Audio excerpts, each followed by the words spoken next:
안녕하세요. 사연에 빠지다의 DJ 민영입니다. 오늘도 두 가지 사연 준비되어 있는데요. 끝까지 집중해서 잘 들어주시고요. 구독과 좋아요 버튼도 꼭 눌러주세요. 그럼 오늘의 사연 바로 시작해 볼게요. 여러분 안녕하신가요? 저는 나이를 지긋하게 먹은 노인 애청자입니다. 모두가 다 함께 못 살고 가난해서 정말 먹을 게 없어서 쫄쫄 굶다가 사람이 죽기도 하였던 그 시절에 제가 태어났습니다. 참으로 어렵고 힘들었던 시절입니다. 저의 어린 시절을 떠올려보고 지금의 세상을 눈으로 바라보자면 천지가 개벽했다고 밖에는 생각이 안 됩니다. 텔레비전이 집집마다 생겼을 적에도 우리나라 이제 대단하다고 생각을 했었는데요. 어느 날 웬 컴퓨터라는 것이 세상을 바꿔놓으면서 그때부터는 아주 요지경이었던 것 같아요. 손 전화기를 사람들이 들고 다니는 모양새가 너무 신기한 것을 넘어 기술이라는 것이 매우 기특하게 여겨졌다니까요. 제가 그때 동네 아주머니들하고 모여서 우스갯소리로 떠들기를 이렇게 했어요. 더도 말고 덜도 말고 딱 내가 10년만 늦게 태어난 사람이었으면 좋겠어. 세상이 이렇게 살기 좋아지고 기술이라는 게 발전할 줄 알았나? 다들 안 그래? 앞으로 더 희한한 기술이 별게 다 나올 거라고 그러던데요. 아휴, 그럼 나는 10년 말고 20년. 20년은 더 늦게 태어나게 할래. 왜? 아주 그냥 지금 갓 태어난 아기이고 싶다고 하지? 제가 선두로 운을 띄웠더니 동네 아주머니들이 말을 재미있게 받아서 한바탕 왁자지껄했습니다. 그때는 서로 집집마다 과장을 좀 보태서 숟가락 젓가락 개수도 알고 살고 했으니까요. 정이 넘치던 때였죠. 서로의 집에 놀러갈 때에는 꼭 자기 애들을 데리고 이동하고는 했습니다.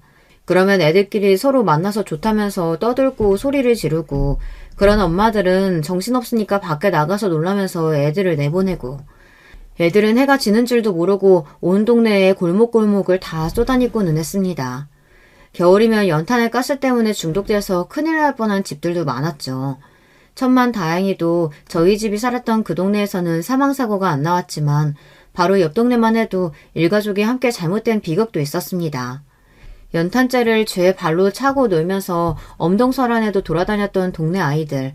돈이 없어서 연탄을 못 사는 집들도 많았던 시절이었지만 그래도 그 동네에는 대부분의 집들이 연탄을 그럭저럭 잘 구비해놓고 겨울을 났습니다. 남편들의 벌이가 많지는 않아도 어느 정도 안정적으로 들어오는 집이 대다수였기 때문인데요. 그런 동네에 자리를 잡고 들어와 살기 전까지의 제 인생의 가장 초반기를 돌아본다면 당연히 우리나라 자체가 너무나도 가난하고 살기 힘든 시절이었기 때문에 유년 시절은 배가 고파서 멀뚱멀뚱하게 손이나 쪽쪽 빨며 언니 오라비들을 따라다녔던 기억이 대부분이었고요. 정말 운이 좋게도 제가 12살쯤이었나 저희 친정아버지가 일자리를 그때 잘 얻으시는 일이 생겨 그때부터는 꼬르륵 소리와 함께 매일 잠드는 것만은 피할 수 있게 되었습니다. 최악으로 못 사는 집은 아니었다는 것이죠. 한번 물고가 트이고 나니까 그럭저럭 먹고 사는 행태가 잡혔습니다. 이만하면 그 시절 기준으로 주변 사람들로부터 그 집은 사는 모양새가 좀 낫지라는 소리를 듣는 정도였고요. 제가 18살 때는 중매가 들어왔습니다. 중매쟁이가 아주 적극적으로 저희 친정부모님께 제 결혼을 밀어붙였던 것으로 그렇게 들어서 압니다. 그때가 어떻게 지금과 같겠나요? 얼굴을 한번 본 적이 없다고 하더라도 이래저런 이해관계와 상황이 맞아떨어지면 하고 마는 것이 결혼이었습니다. 그렇게 결혼할 남자를 만나러 상대 집안으로 갔었죠. 그런데 이게 웬걸요? 나이가 분명 20하고도 7이라고 하지 않았소? 친정아버지가 대뜸 소리치실만 했습니다. 제 남편 될 사람의 얼굴을 봤더니 27은커녕 47 정도로 보이는 것이 아니겠어요. 중매쟁이가 말했던 것 중에서 맞는 것이 하나도 없었습니다. 화가 나신 친정아버지가 따져 물으시자 저의 시댁들 집안 사람들이라는 이들이 입을 모아서 그랬어요. 27은 아니고 29이라고 말입니다. 사람을 바보 천치로 하나? 저희가 어떻게 29이야? 내 딸이 고작 이제 18살인데 어떻게 저러니 하고 결혼을 시키려고 해? 그 동네 사람들까지 몇 명이 몰려들어서 그 남자의 나이가 27이 맞다면서 목소리를 내자 친정아버지는 오히려 더욱 화가 나신 모양새가 되었습니다. 뻔뻔스러운 중매쟁이는 여기까지 왔는데 어떻게 모르겠냐고 그랬어요. 이미 제가 중매를 봐서 시집을 간다고 소문이 다 났건만 없던 일로 해봤자 그러면 제가 다른 자리를 찾아서 시집을 잘 갈 수 있을지도 만무하다는 것이 그 중매쟁이의 이야기였습니다. 전혀 마음에 들지 않은 남자와 속아서 결혼을 한 것이 원통하다던 먼저 시집을 간 동네 언니들의 이야기가 그제서야 떠오르더군요. 이런 식으로 함정에 빠지면 그 시대의 특성상 여자는 벗어날 도리가 없이 그 중매로 시집을 결국 가버릴 수밖에 없었던 거예요. 친정어머니가 달리 방도가 없지 않냐면서 울상이 되어 친정아버지의 소매를 잡아 끄시던 때에 제가 외쳤습니다. 어머, 삼촌! 일전에 한번 저는 뵌 적이 있었는데 저를 기억 못하시겠어요? 사기 중매로 제가 남편 삼게 되어버린 남자를 향해 제가 말을 걸었던 거예요. 명령하게 외치는 동안 심장은 조마조마하게 뛰고 있었지만요. 모두가 저를 어리둥절하게 쳐다보았고 친정 부모님의 당황하신 눈빛을 느끼며 제가 그 남자에게 태어난 목소리를 다시금 내었습니다. 그때 얼핏 제가 들었는데 삼촌 나이가 47이라고 하지 않으셨어요? 제가요? 제가 언제요? 그러셨잖아요. 제가 똑똑히 들었는데요. 아니다. 이제 보니까 47이 아니라 49이었나? 그러면 지금은 설마 50? 에이, 무슨 소리라는 거야? 못 들어주겠구만. 내 나이가 45인데 뭔 놈의 47이며 9 타령이야. 50이라니. 남의 나이를 멋대로 먹게 만들다니? 아, 그러셨구나. 45이요? 그러면 절대 29이신 건 아니네요. 29살이 자식이 있으시면 또 모를까. 뭐야? 아이, 짜치. 내가 지금 말실수를. 그제서야 저의 거짓 유도에 빠져든 것을 안 남자가 놀라더니 자기 입을 손으로 틀어막았습니다. 하지만 이미 늦었죠. 안 들키려고 했었던 그 입을 처음부터 막고 있었어야 했을 일입니다. 그 집 사람들은 저에게 삿대질을 날렸어요. 영악하고 요사스러운 년이라고 욕을 하더군요. 그 기세에 저는 움찔했지만 그렇다고 물러서지는 않았습니다. 당당하고자 했어요. 상대가 먼저 거짓으로 함정을 팠으니 저도 똑같이 거짓 함정으로 응수해진 격이었으니까요. 눈에는 눈, 이에는 이인 법이었습니다. 친정아버지는 분위기가 이상하게 돌아가기 시작하자 실거머니 뒷걸음질 치더니 아예 도망을 치기 시작했던 중매쟁이의 뒤를 쫓으셨습니다. 너 이 새끼, 내 딸을 구렁텅이로 밀어넣으려고 해? 저 집에서 돈을 얼마나 받았어? 이제라도 옳게 실토해! 그 소란에 그 동네 사람들은 저마다 눈치를 보며 꽁무니를 뺐습니다. 다 같이 한 통속으로 나이를 속이려고 했던 게 참으로 괘씸한 자들이었어요. 그 집 사람들은 놀랍게도 여전히 제 욕을 하면서 이렇게 된 이상 그냥 결혼을 시켜야 맞는 거라는 주장을 해댔습니다. 여기까지 온 것만으로도 여자는 시집을 반절 가버린 것이나 마찬가지라고 하였어요. 저는 그 소리를 듣자마자 화가 나면서도 심장이 철렁 내려앉았는데요. 친정 어머니가 제 손을 잡아 끄셨습니다. 그러든지 말든지 내 딸은 데려갑니다.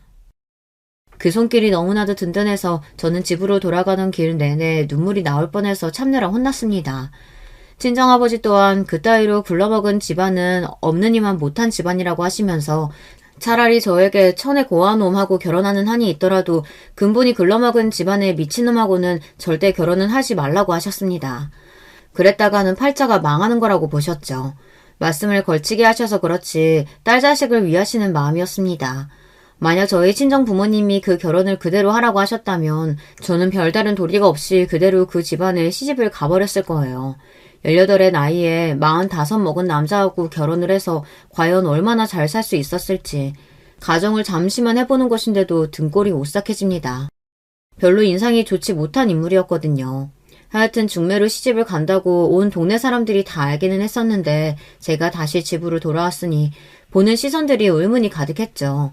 2년 전에 다른 지역으로 시집을 가 있던 친정언니가 와서 아기나 좀 봐주라고 해서 저는 그 집에 가 있었습니다.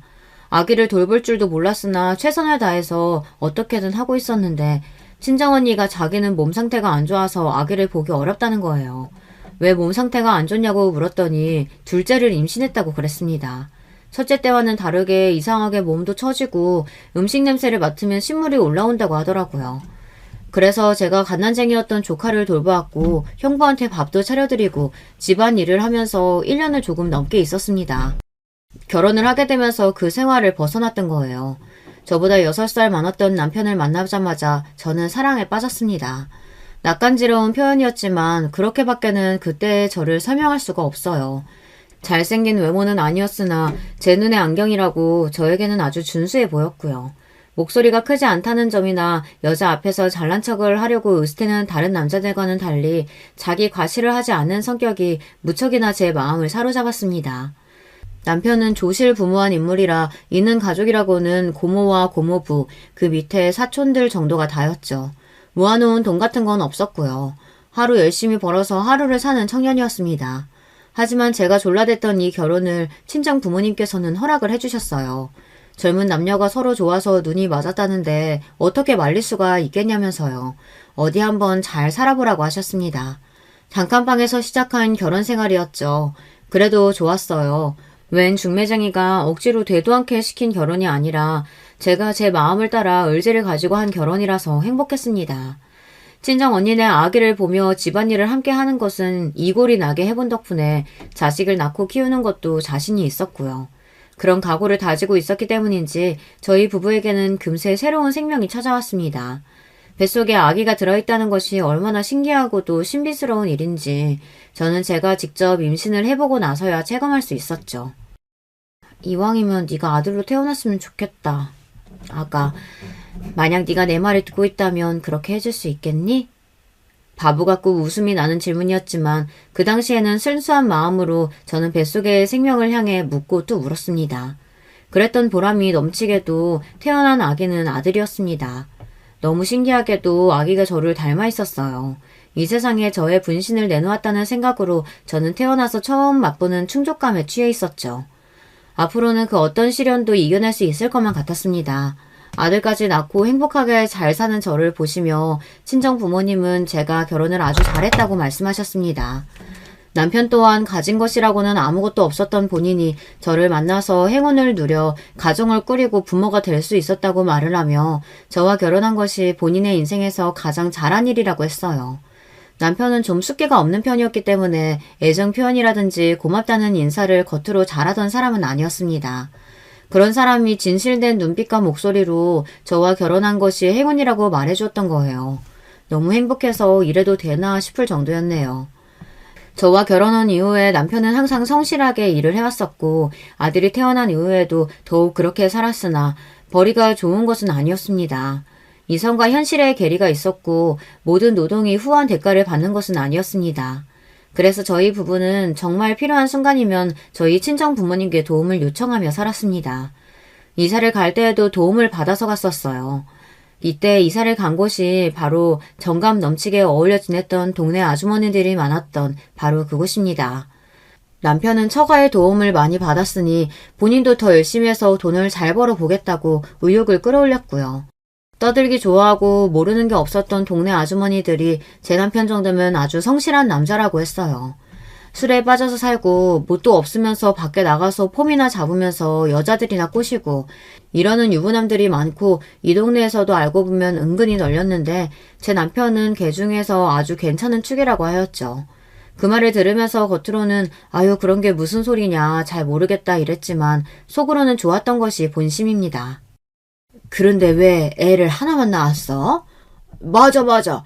애를 둘도 아니고 어째 하나만 낳았을까? 부부 금술도 좋아 보이는구먼. 아직 힘 있으면 얼른 낳는 게 어때? 여기서 더 늦어버리면 정말 힘들잖아. 지금이라도 둘째 만들어봐. 저를 향해서 그런 넉살과 오지랖을 부릴 때면 감당하기 힘들기도 했죠.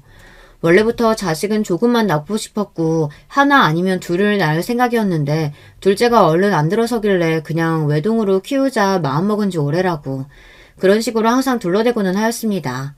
꽤 친하게 지내던 동네 아주머니들이었으나 그렇다고 해서 자주 그래하고 너무나도 사적인 부분까지 공유하고 싶지는 않았어요. 사실 아들을 낳고 나서 2년째에 둘째 계획이 있었습니다. 남편하고 상의를 했고 이쯤 둘째를 갖는 게 좋겠다고 했었죠. 그런데 둘째가 안 들어섰던 것입니다. 처음에는 그저 소식이 늦네라는 정도였어요. 설마 계속 안 생길 거라고는 상상도 하지 못했으니까요.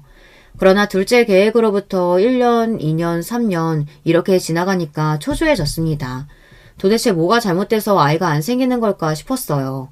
그러다 아들이 6살 때 제가 드디어 임신이 되었습니다. 임신 사실을 좀 늦게 알았어요. 배도 잘 안 튀어나왔고요.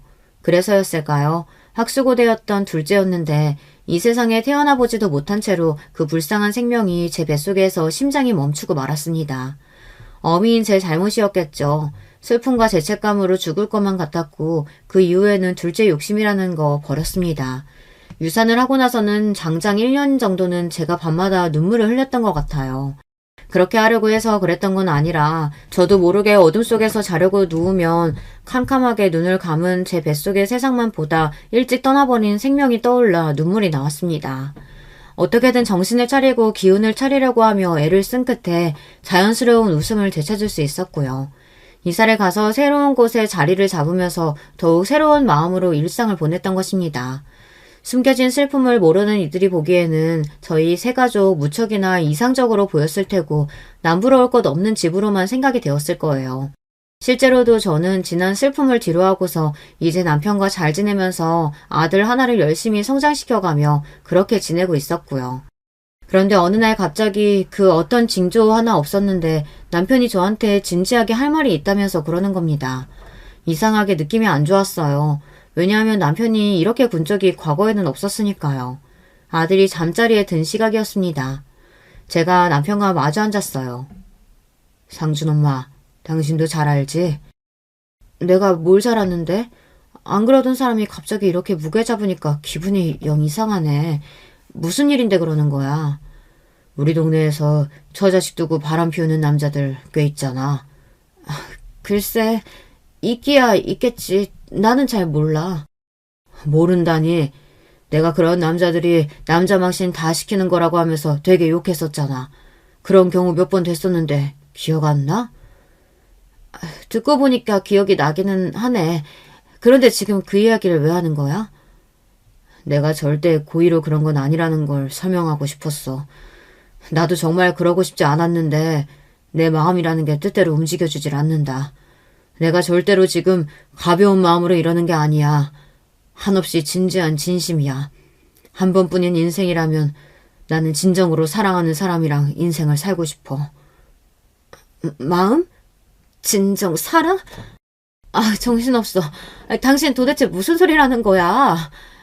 당신처럼 영리한 여자가 지금 이걸 이해를 못한다고? 그거 아니잖아.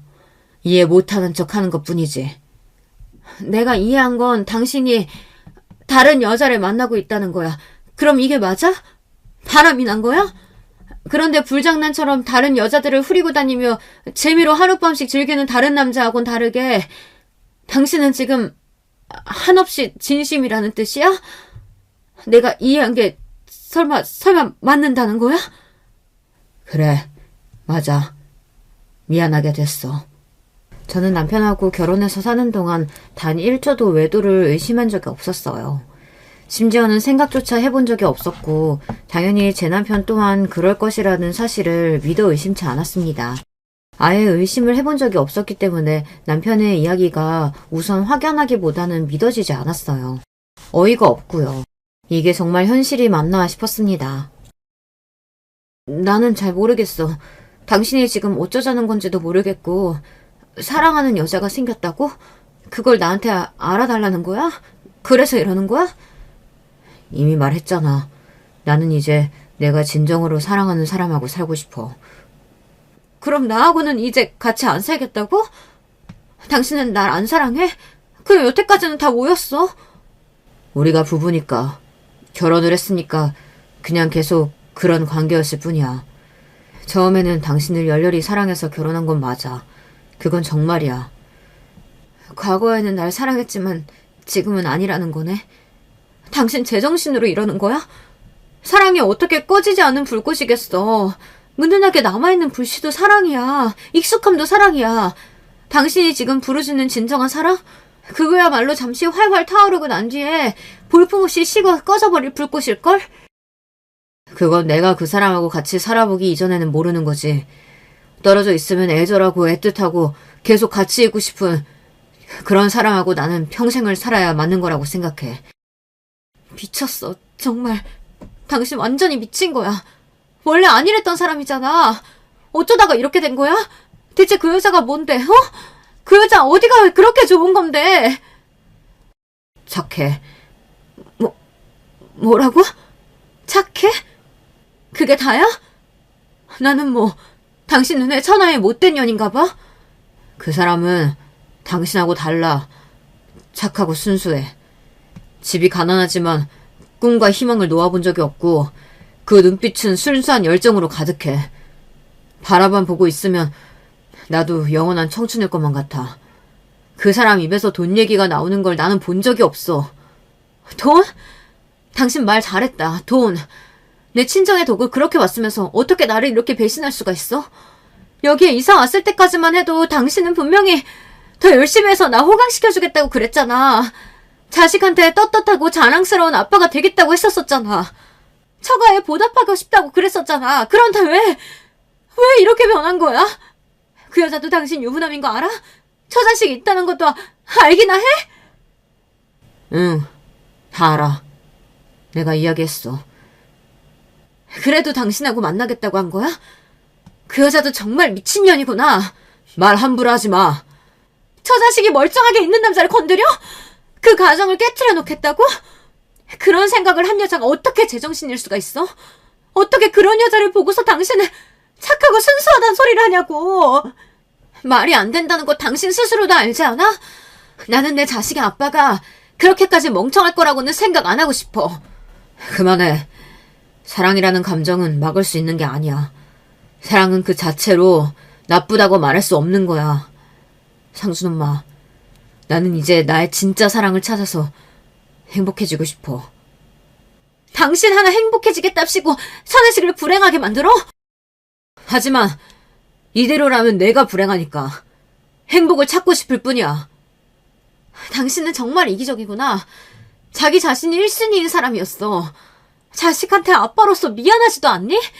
자식 볼낯은 있고! 당신하고 헤어지더라도 나는 여전히 상준이 아빠야. 그건 변함없어. 살면서 지금처럼 혼란스러운 적은 없었어. 당신이 내가 알던 사람이 아닌 것만 같아. 애초에 내가 당신을 알기나 했던 건가 싶네. 당신 나하고 헤어지고 싶은 거야, 뭐야? 이혼하자는 거야? 이혼을 하면 좋겠지만 당신 입장에서 이혼을 안 해줘도 그건 이해할 수 있어. 자식 있는 여자가 이혼하면 시선이 곱지는 않겠지. 이혼 안 하고 따로 살기만 해도 돼. 상준이가 받을 상처는 어떻게 할 건데? 살면서 상처를 안 받을 순 없어. 상준이는 성격이 워낙 을젓하니까 잘 극복하겠지. 어떻게 아빠가 돼서 자식한테 그럴 수가 있어? 나는 정말 이해가 안 돼. 당신이 이렇게까지 이기적인 사람이라는 걸 몰랐다는 게 스스로 믿을 수가 없을 뿐이야. 결혼한 이후로 그날이 가장 끔찍한 밤이었습니다. 제 남편이 더 이상 저를 사랑하지 않고 다른 여자와 살고 싶다고 하는 이 상황 자체가 너무나도 비참했어요. 왜 결혼 같은 걸 했을까 싶었습니다. 옛날에 중매쟁이한테 속아서 사기 결혼을 당할 뻔했다가 빠져나왔을 때 그때 제 인생에 결혼은 없는 것이라고 못을 박았어야만 했는데 후회가 막심했습니다. 남편의 역겨운 불륜 고백을 듣고 나니까 더 이상 동네를 돌아다니는 것도 마음이 불편해서 하기가 싫어졌습니다. 부끄럽고 민망해서 동네 아주머니들을 볼 낯조차 없었습니다. 나중에 다시 이야기를 하고 매듭 짓자고 해놓고서 저와 남편은 차가운 살얼음판 위를 살살 걷는 생활 중이었습니다. 아들에게 이야기를 꺼내는 것이 우선이었는데 그게 이루어지지 않고 있었죠. 그런데 아들에게 이야기를 해주려고 드디어 마음을 먹었던 어느 날이었습니다. 해줄 말이 있다고 불렀는데 아들이 먼저 저에게 이러더군요. 저는 아버지가 정말로 미워요. 그 순간 숨구멍이 막혀오는 것만 같았습니다. 아들은 이미 다 알고 있었던 것이에요. 넘겨지는 것이냐고 그렇게 조심스레 물어봤더니 아들이 놀라운 대답을 해줬습니다. 사실 그날 남편의 더러운 속내를 털어놓았던 그날 밤에 자나깨 한 아들이 대화를 엿들었던 거예요. 안다는 티를 내지 않고서 묵묵히 며칠을 보낸 아들이 안쓰러웠습니다. 아들은 자기보다 다른 여자를 선택한 아빠라면 필요 없다고 말했어요. 그렇게 말하는 아들의 눈빛에는 받은 상처가 가득했습니다. 남편이 집을 나간다고 하면 붙잡을 도리가 없으니까 이혼을 해야 할지 말아야 할지 그게 관건이라서 이 시기에 친정 부모님께 실토를 하고 말았습니다. 딸을 위해 사기 중매 결혼을 깨뜨리셨던 분들답게 그 시대 분들치고는 정말 깨어있으신 분들이었어요. 친정아버지는 저에게 이혼을 하라고 하셨습니다. 맞박에 이혼했다고 새기는 것도 아닌데 뭐가 대수냐. 그렇게 정신머리 덜 떨어진 놈하고 계속 부부라는 이름으로 인생 헛사는 게 더 지옥이지. 그래, 네 아버지 말이 맞다. 이혼하고 1원 한 장까지 다 네 몫으로 챙기면 돼. 조강지쳐 버리고 금쪽 같은 아들 자식 버리고 그래 놓고서 어디 잘 먹고 잘 사나 보자. 아마 벼락 맞아서 뒤질 거다. 사실 두 분 다 많이 놀라시고 당황하신 게 보였어요. 하지만 저를 위해서 얼른 마음을 가라앉히시고 그렇게 말해주신 것이 두고두고 감사함으로 남아있습니다.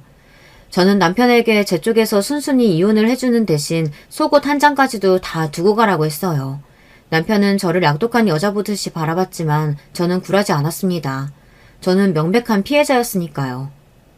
너무나도 착하고 순수하고 하도 맑아서 돈 이야기는 절대 안 하는 그 여자라면 당신이 땡전 한 푼 안 들고 와도 사랑으로 받아줄 거야. 안 그래? 둘이 결혼해서 잘 살고 죽는 그날까지도 우리 상준이 볼 생각 절대로 하지 마. 냉정한 저의 선언에 남편의 눈동자가 이리저리 흔들렸습니다. 하지만 이미 돌아올 수 없는 강을 건넜다는 것을 알고 있었겠죠. 남편이 가만히 이설을 남겨보려고 하였으나 아들의 마음은 굳게 닫힌 상태였기 때문에 그마저도 먹히지 않았습니다. 마지막에 돌아서던 남편의 모습이 어딘가 초라해 보였어요. 금세 이사를 결정했어요. 좋았던 순간들이 참 많은 동네였고 인연들도 많이 만들어졌기에 떠나기 아쉬웠지만 어차피 영원한 것은 없다고 생각하면 발길이 안 떨어질 것도 아니었습니다. 유독 가까이 지냈던 몇 동네의 아주머니들은 제가 이혼을 했다는 걸 눈치채고 계셨고요. 하지만 굳이 제 앞에서 언급하지 않았고 그것은 고마운 배려로 남았습니다. 저는 행복하고 즐거웠던 남편과의 추억을 영영 과거 속에만 묻어두기로 했습니다. 세상에 태어나보지도 못하고 심장박동이 멈췄던 둘째처럼 영원히 돌이킬 수 없는 것으로 남편을 남겨두기로 했어요. 과거 속에만 존재하는 사람이라고 취급을 하니 한결 기분이 나아지더군요. 태어나보지도 못하고 떠난 둘째가 저에게 준 선물일지도 몰랐어요. 유산의 후유증으로 너무 많이 우울해봤기 때문에 이혼으로 인한 아픔을 어떻게 극복해야 하는지 그 방법을 금세 찾을 수 있었기 때문입니다. 이런 저와는 다르게 아들은 생각보다 충격을 많이 받았던 것 같아요. 아마 딸이 아니라 아들이라서 더 그랬던 듯 싶습니다. 아들로서 아빠에게 가지는 유대감이나 공감대가 있었던 거예요. 그렇게 배신감은 더 강했고요. 자기 아빠의 바람을 전혀 예상하지 못했기 때문에 더 놀라서 상처가 되기도 하였습니다. 언제 어디서 배신을 당할지 모른다는 생각이 아들의 내면에 자리 잡는 것을 제가 막을 도리가 없었어요. 때문에 안타까움에 한숨을 많이 쉬었네요. 원래 조용하고 차분하고 내성적이기는 했어도 사람에게 경계심을 품고 그러지는 않았었는데 이혼 이후로 아들이 점점 바뀌어갔습니다. 그래도 군대를 다녀오고 나서는 제법 씩씩해져서 저를 좀 안심시켰고요. 작은 직장에 취업을 해서 어느덧 사회생활을 하고 있던 아들의 모습을 보자 대견스럽기도 하고 정말 인생의 보람이 자식이라는 생각이 들어 너무 뿌듯했습니다. 아들은 자신이 번듯하게 이름난 곳에 일을 다니지 못하는 게 죄송하다고 저에게 그랬지만 저는 전혀 그렇게 생각하지 않았어요. 어떤 자리에서 일을 하든 잘 커줘서 사회생활을 하는 것만으로도 너무나 보기 좋은 것이 엄마의 마음이었죠.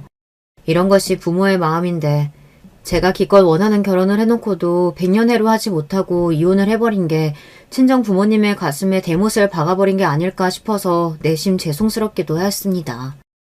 친정 아버지가 갑자기 하루아침에 쓰러지신 이후 건강이 너무 안 좋아지셔서 그 죄스러운 마음은 가시지를 못했고요.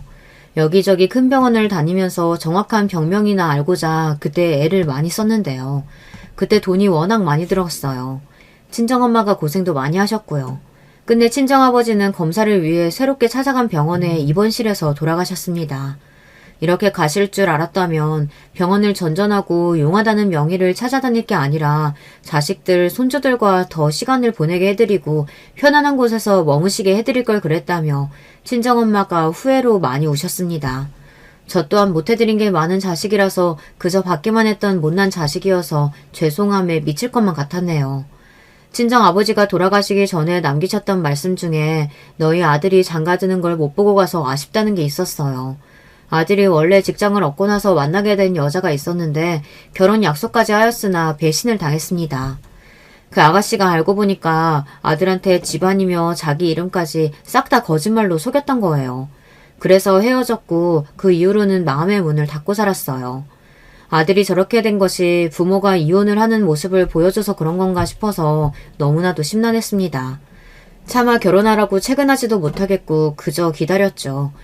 아들이 나이 31에 며느리를 처음 만났습니다. 반년 정도 만나보더니 결혼을 하고 싶다고 했어요.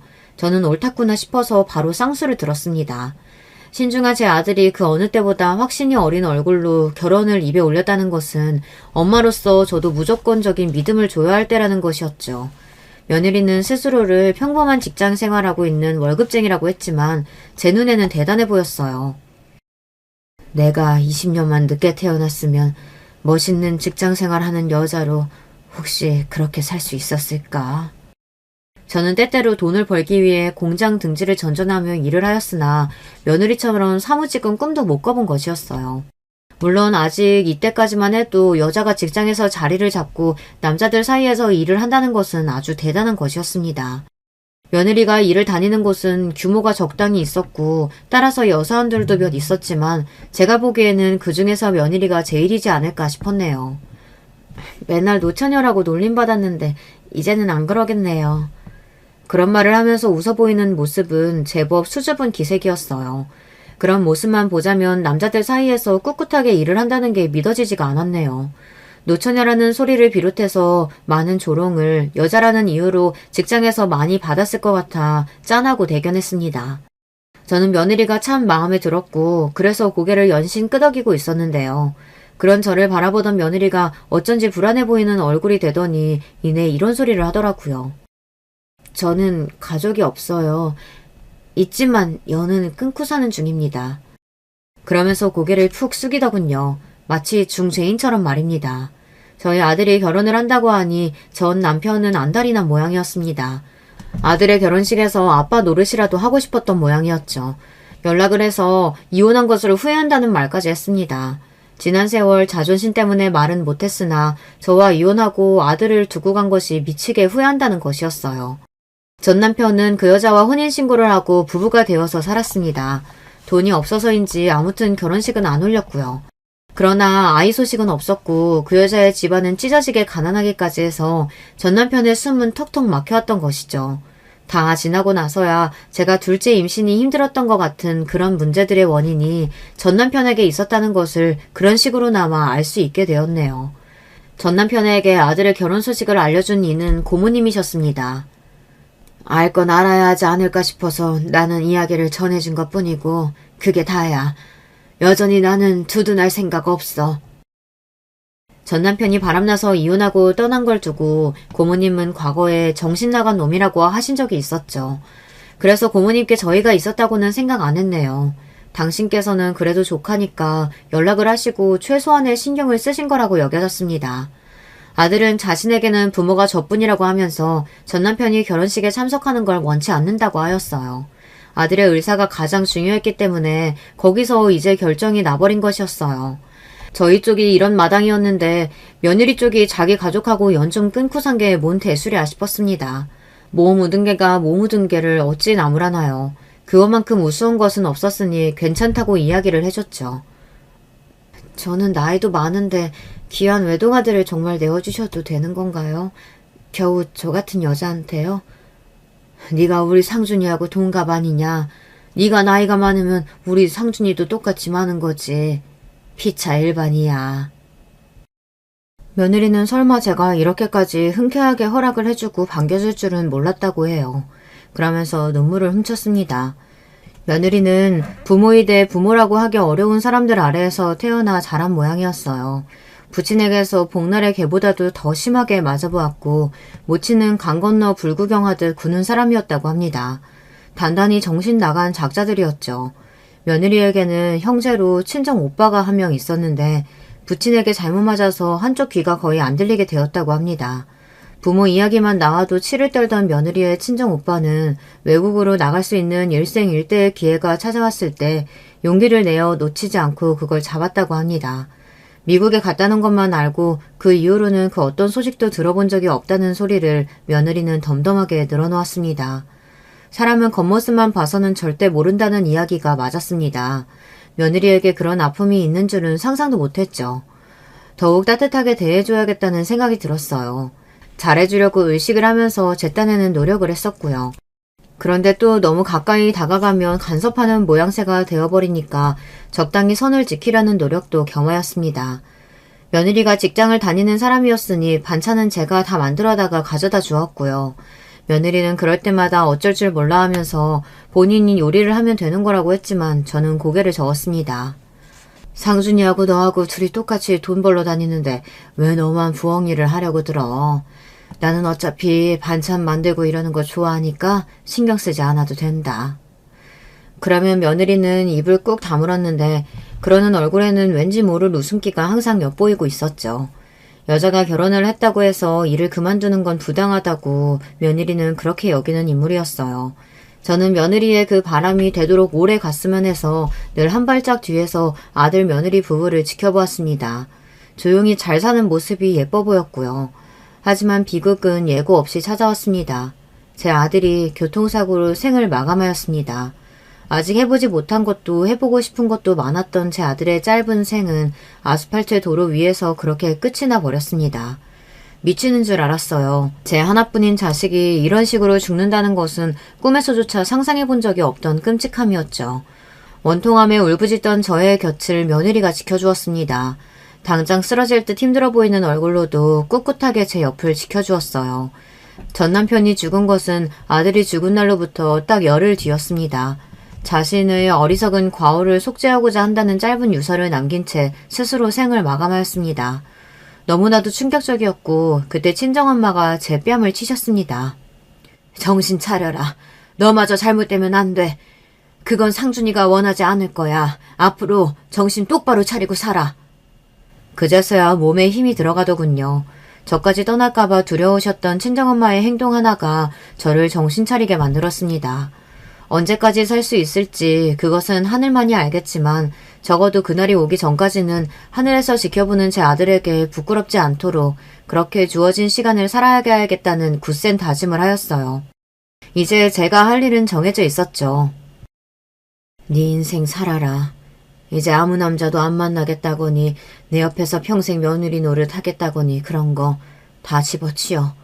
나하고는 앞으로 2번 다시는 연락도 하지도 말자. 어머님, 왜 그렇게 말씀하세요? 네 인생의 주인공은 너잖니. 인생은 한 번뿐이야. 언제 어떻게 죽을지도 몰라. 그러니까 사는 데까지는 하고 싶은 걸 실컷 하고 살아야 하는 거야. 무엇보다 너는 아직 젊잖아. 네 자신에게 당당한 인생을 살아. 시대가 바뀌고 있다는 걸 이 무지하고 나이 먹은 나도 느끼고 있는데 너는 오죽하랴. 변화하는 시대 속에서 멋지게 살아라. 나는 나대로 삶을 앞으로 살아가련다. 내 몸 하나 건사하면서 사는 것쯤은 식은 죽 먹기야.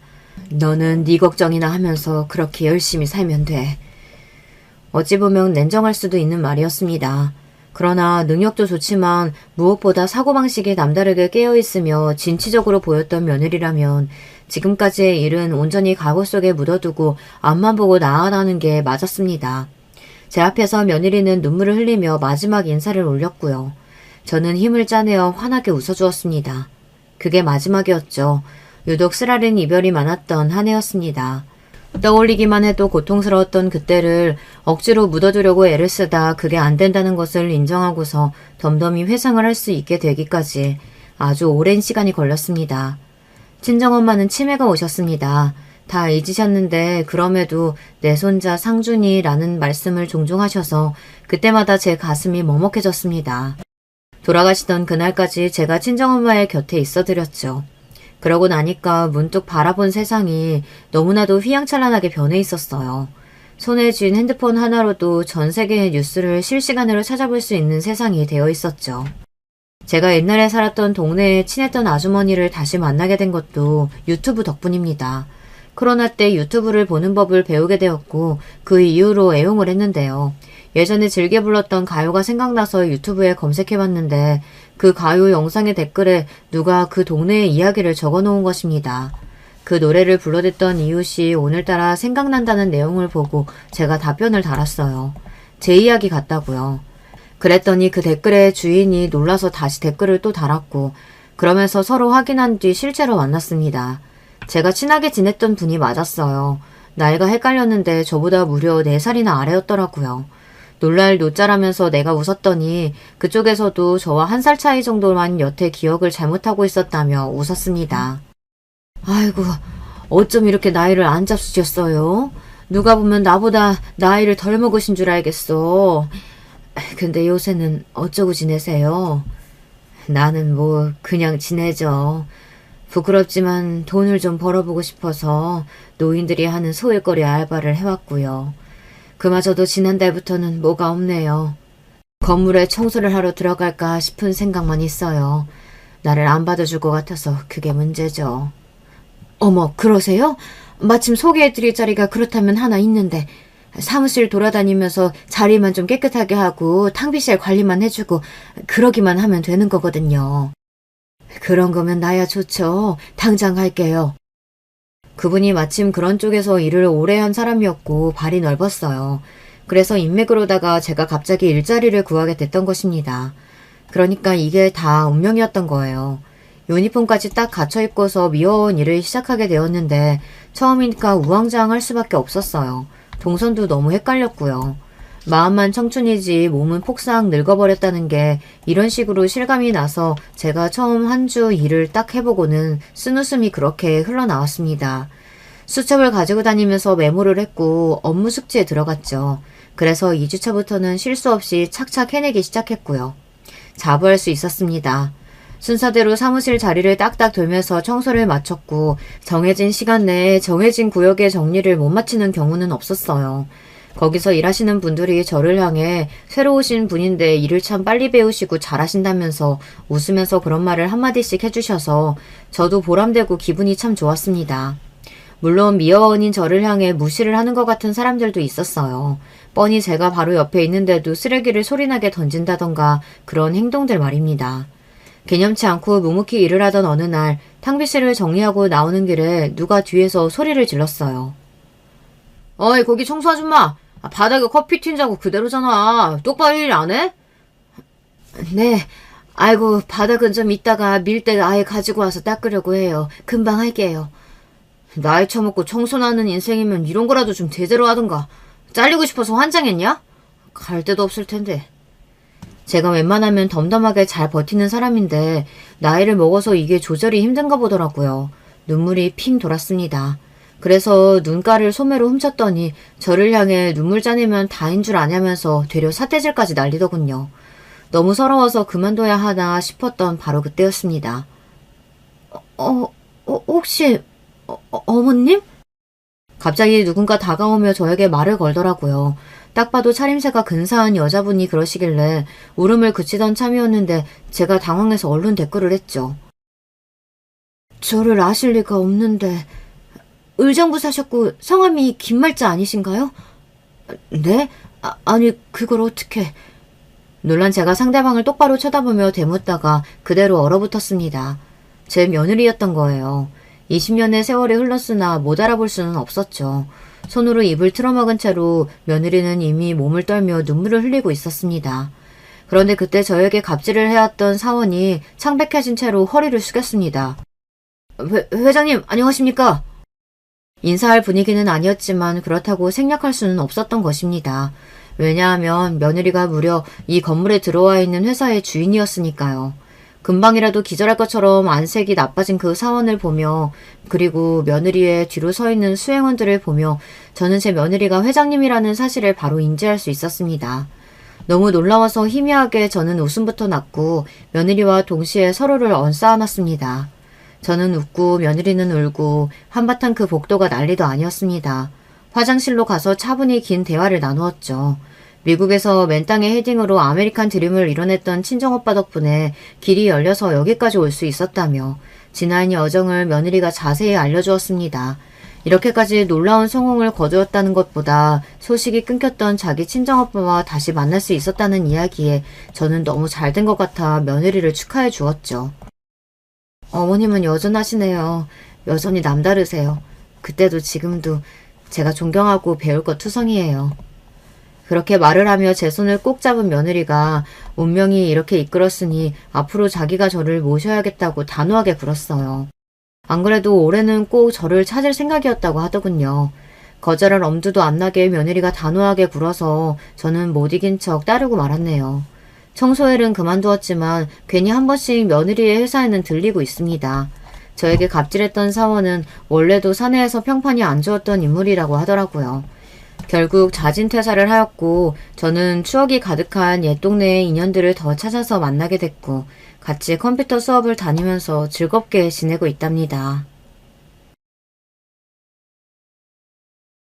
여러분, 두 번째 사연 시작하기 전에 좋아요, 구독 꼭 눌러주실 거죠? 그럼 두 번째 사연 바로 시작하겠습니다. 안녕하세요. 저는 서울 사는 60대 남성입니다. 다들 평온한 일상 보내고 있으세요? 저는 인생이 뭐가 이렇게 다사다난한지 모르겠습니다. 원래 한치 앞을 모르는 게 인생이라는데 유독 그 말이 와닿는 사건이 얼마 전에 발생했어요. 오늘은 그 사건에 대해 제보하려고 합니다. 그동안 마음고생이 심했었거든요. 이제는 어느 정도 다 해결됐고 또 통쾌하게 마무리돼서 용기를 내보려고 합니다. 저는 슬아에 아들과 딸이 한 명씩 있습니다. 고등학교 시절 만난 첫사랑과 결혼해서 가정을 꾸렸죠. 그렇게 우리 넷이 행복하게 잘 살았으면 오늘 제보할 사건도 일어나지 않았을 텐데요. 안타깝게도 그러지 못했습니다. 결론적으로 저는 이혼했거든요. 부부 사이가 안 좋았냐 물어보신다면 아닙니다. 우리가 이혼한 이유는 바로 고부 갈등 때문이었어요. 제가 홀어머니 밑에서 자랐거든요. 어린 나이에 아버지가 사고로 일찍 돌아가시고 어머니는 제게 많이 의지하셨어요. 하나밖에 없는 자식인 제가 어머니 눈엔 누구보다 소중했던 거죠.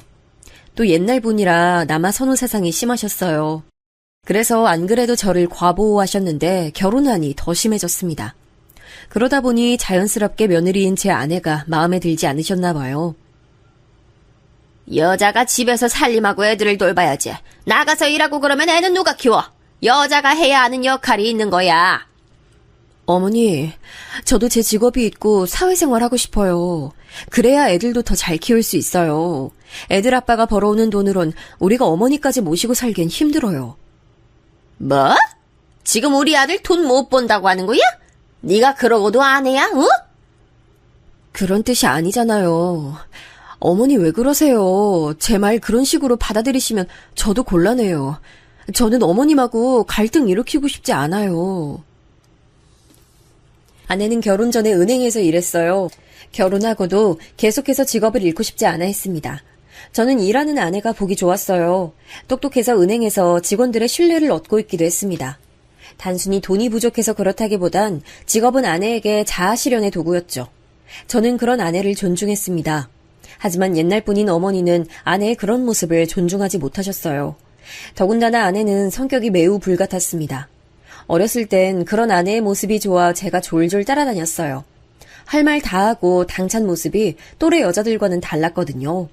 하지만 그런 모습을 우리 어머니가 마음에 들어하진 않으셨습니다. 어머니는 흔히 말하는 고분고분하고 순종적인 며느리를 원하셨어요. 네 아내는 그렇게 밖에서 일하고 그게 좋대?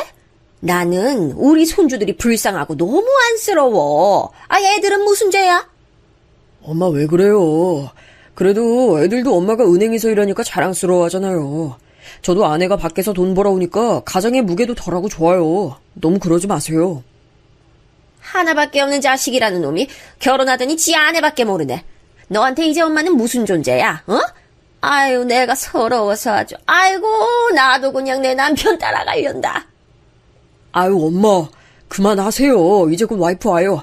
오늘만이라도 제발 무사히 지나가요.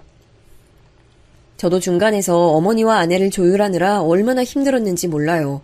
서로 첫사랑이고 워낙 오래 본 사이라 부부 사이 문제는 전혀 없었어요. 저는 아내의 당차고 활발한 모습이 좋았고 아내는 제가 차분하고 말수가 적다고 좋아했습니다. 하지만 어머니의 시집살이는 날이 갈수록 심해졌어요. 아내와 제가 아무 문제가 없어도 아내는 너무 괴로워했습니다. 제가 중간에서 말리면 우리 어머니는 괘씸하다고 아내에게 더 행패를 부리셨죠. 나 진짜 이대로는 안 되겠어. 우리 이혼하자. 당신이 싫은 것도 아니고 우리 애들 책임지기 싫은 것도 아니야. 근데 이혼 안 하면 내가 더는 못 살겠어. 여보, 이혼이 답일까? 난 당신하고 이혼하면 못 살 것 같아. 내가 더 잘할게. 어머니랑 당신 사이에서 더 노력할게. 제발 한 번만 다시 생각해줘. 당신은 이미 할 만큼 다 했어. 그 정도면 충분해. 이혼하고 우리 편하게 만나자. 아이들한테도 설명하면 다 알아들을 거야. 우리 애들 당신 닮아서 똑똑하잖아. 당신, 원래 성격이 칼 같은 건 알았지만, 그래, 알겠어. 당신 마음이 그렇다면 나도 더 강요할 생각은 전혀 없어. 아내는 이렇게 살다가는 본인이 더 힘들어진다며 끝내 이혼을 요구했습니다. 그렇게 저는 눈물을 흘리며 이혼하게 됐어요. 이혼하고 아들은 제가 키우고 딸은 아내가 키우기로 했습니다. 내가 그럴 줄 알았어. 아이, 관상부터 별로였어. 이제 새로 여자 찾아서 결혼하자. 이번엔 좀 참하고 착한 아가씨로 구해서 결혼해. 엄마, 제발 그만 좀 하세요. 전 다른 사람과 재혼할 생각 전혀 없어요. 엄마가 또 이런 식으로 며느리 괴롭히면 그땐 어떡해요? 저 너무 괴로워요. 이제 제 인생에 결혼은 없어요. 어머니는 아내를 계속해서 험담하며 제가 재혼하길 바라셨습니다. 하지만 저는 끝내 재혼하지 않고 그대로 아들을 홀로 키웠어요. 물론 아내 말대로 우리는 이혼하고도 서로 교류를 많이 했습니다. 아이들도 자유롭게 아내 집과 우리 집을 드나들었죠. 저와 아내도 오히려 떨어져 사니까 더 애틋해지기도 했습니다. 아이들과 우리 부부는 오히려 이혼 전보다 사이가 더 좋았어요. 같이 놀이공원도 가고 날이 좋으면 공원에 산책도 다녔죠. 물론 아이들에게도 단단히 말해서 어머니한테는 비밀이었습니다. 아이들 졸업식이나 입학식 때는 어머니 때문에 눈치가 보여 만나지 못했지만 우리끼리 따로 보며 관계를 이어나갔어요. 우리 되게 첩보 영화 찍는 것 같아. 할머니 몰래 만나는 거 너무 웃겨. 그래도 아빠랑 엄마랑 자주 볼 수 있어서 난 좋아. 나도. 그리고 할머니가 나 더 안 괴롭혀서 좋아. 예전엔 나만 보면 엄마 욕했는데 이제 할머니 얼굴 안 봐도 되니까 행복해. 실제로 아이들도 이혼하고 어머니와 교류가 적어지거나 아예 없으니 행복해했어요. 어머니가 딸과 아들의 차별도 심하셔서 딸이 할머니를 안 좋아했거든요. 이혼하고 훨씬 편해진 관계로 그렇게 시간은 흘렀습니다. 그러다 아들이 성인이 됐을 때 어머니가 지병으로 돌아가셨어요. 애증의 관계였으나 어머니가 돌아가셨으니 슬픈 마음이 들었습니다. 당신을 그렇게 괴롭힌 사람인데 미운 마음은 없어? 난 당신이 장례식장에 올 줄은 전혀 몰랐어. 와줘서 진짜 고마워. 미워도 당신 엄마잖아. 어머님이 그리워서가 아니고 당신이 걱정되니까 온 거야. 안 그래도 심신미약한 사람이라 많은 보살핌이 필요하잖아. 내가 모르니 그걸? 아내와 연락을 꾸준히 하고 있었어도 사실 시간이 흐르며 점점 덜해졌거든요. 싫은 건 아니고 각자 다른 이성이 생긴 것도 전혀 아닙니다. 그냥 자연스러운 현상이었어요. 요즘 조론이라는 말도 있던데 조론에 가까웠던 것 같습니다. 어머니가 돌아가시며 그래도 예전처럼 아내와 교류가 조금 더 생겼어요. 실제로 아이들이 고등학교를 졸업하고 대학에 들어가며 경제적인 이유로 서로 힘을 보태기도 했습니다. 희수 등록금은 내가 보탤게. 그러니까 국립대 보내지 말고 본인이 원하는 대학 가라고 해. 고마워. 나도 돈을 모은다고 모았는데 등록금 보고 너무 놀랐어. 이렇게 비쌀 줄은 몰라서. 우리 같이 살 때도 그래서 내가 돈 관리했잖아. 당신은 가만 보면 사람은 착한데 좀... 됐다.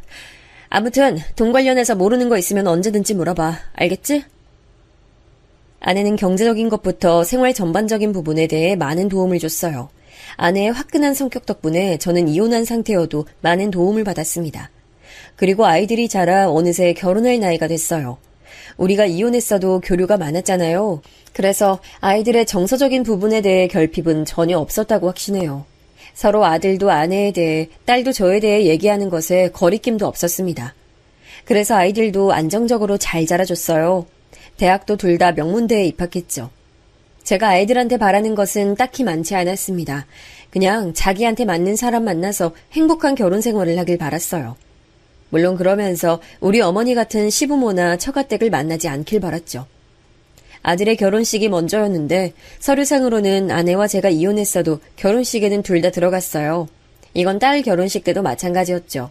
실제로 아내와 저는 상견례도 같이 했고 웃으면서 우리 관계에 대해 대놓고 사돈 앞에서 언급하기도 했어요. 그래서 오히려 우리 집은 시집살이가 전혀 없을 거예요. 마음 놓고 결혼시키셔도 됩니다. 귀한 딸, 귀하게 대접할게요. 아휴, 그렇다면 저희도 다행이죠. 안 그래도 도움을 줄 수가 없어 죄송했는데요.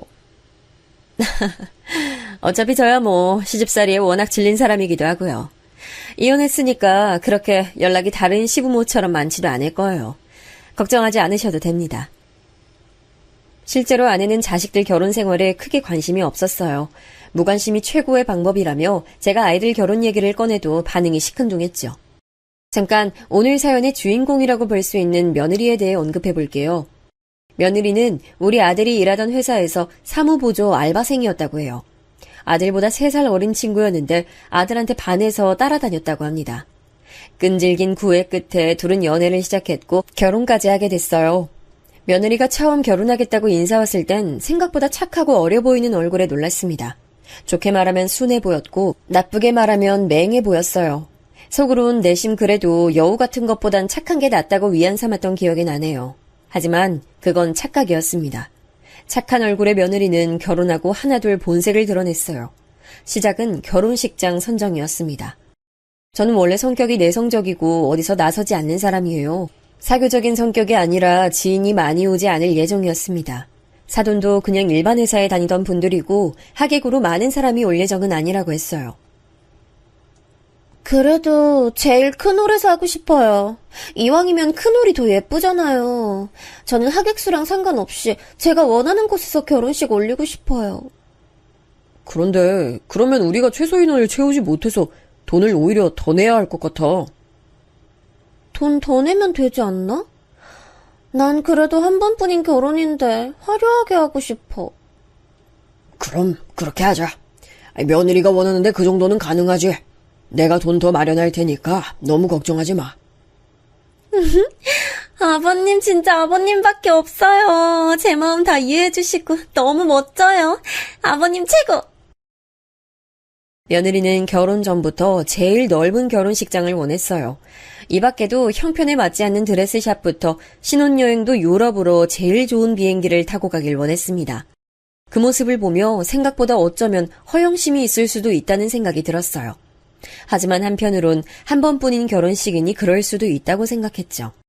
아들이 아무리 돈을 벌어도 재벌처럼 버는 건 아니어서 빠듯했거든요. 제가 모은 돈이 많은 편도 아니었습니다. 아빠, 너무 걱정 마세요. 제가 그래도 은행이랑 어떻게 말해서 대출 마련했어요. 아빠가 너무 미안해하면 제가 더 마음이 아파요. 그러지 마세요. 자라면서 사고 한 번 안 치고 자란 아들은 결혼할 때도 저를 감동시켰어요. 실제로 제가 서울에 집을 마련해주고 싶었는데 형편상 그럴 수가 없었거든요. 그러려면 제가 사는 집을 팔거나 담보로 잡아야 했는데 아들은 기특하게 자기가 알아서 해결했습니다. 내가 다른 거 도와줄 수 있는 건 없고 넓은 홀이랑 비행기표는 업그레이드 해줄게. 아가, 이런데 너무 깊게 신경 쓰지 마. 와, 진짜요?